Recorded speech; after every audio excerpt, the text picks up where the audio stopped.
మనమైతే ఇప్పుడు కొబ్బరి బోండంలో చికెన్ అయితే చేస్తున్నాం అన్నమాట. దానికోసం ఇప్పుడు ఈ బోండాన్ని కడిగేసుకోవాలి.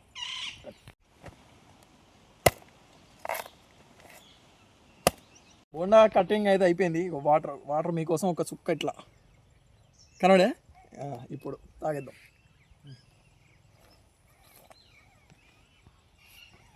బాగున్నాయి, కొంచెం సప్పగా ఉన్నాయి.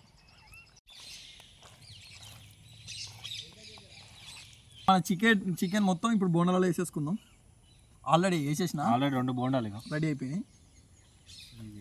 అమ్మయ్య, నేను టెన్షన్ పడ్డా 3 బోండాలు సరిపోవేమో ఎట్లా అనుకున్నా, కానీ బరాబర్ సరిపోయింది. పర్ఫెక్ట్ సెట్ అయిపోయింది గైస్. ఇప్పుడైతే నెక్స్ట్ మంట మీదకి వెళ్ళిపోదాం. ఆ లోపు ఇది మనం కట్టెలన్నీ రెడీ చేయాలి. ఆ లోపు ఇది మ్యారినేట్ అయిపోతుంది. పక్కన మనం ఇప్పుడు మంటలో వేసుకొని రెడీ చేసుకుందాం మన బోండం చికెన్. మంట మీరు కూడా అంటే చికెన్కి బయటికి రాదు. గైస్ మీరు ఒకసారి ఈ ముక్క చూడవచ్చు ఎంత బాగా ఉడికిందో. ముక్క మాత్రం నెక్స్ట్ లెవెల్ ఉడికింది గైస్.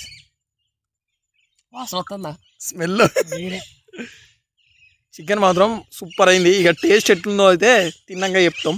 అంటే నెక్స్ట్ లెవెల్. మేము రీసెంట్గా బొంగు చికెన్ చేసినాం. అదే అసలు మేము మస్తు వచ్చిందని చెప్పి ఫీల్ అవుతాను. ఇది దానికి మించి ఉన్నది గైస్. మీరు కూడా ఒకసారి ఖచ్చితంగా ట్రై చేయరు. 100% అదిరిపోతుంది. ఖచ్చితంగా ఎక్స్ప్లెయిన్ చేయాల్సిన టేస్ట్ ఇది.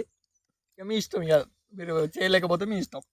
గైస్ మనం అయితే దీంట్లో మంటలు వేసేసినాం కదా. ఈ చికెన్ ఎట్లా అయింది, టేస్ట్ ఎట్లా వచ్చింది అనేది మీకు ఫుల్ వీడియోలో వస్తుంది అనమాట. ఫుల్ వీడియో ఈ లింక్ ఇక్కడ మీకు ఇక్కడ కనిపిస్తుంటుంది. అది క్లిక్ చేయండి, ఫుల్ వీడియో వస్తుంది.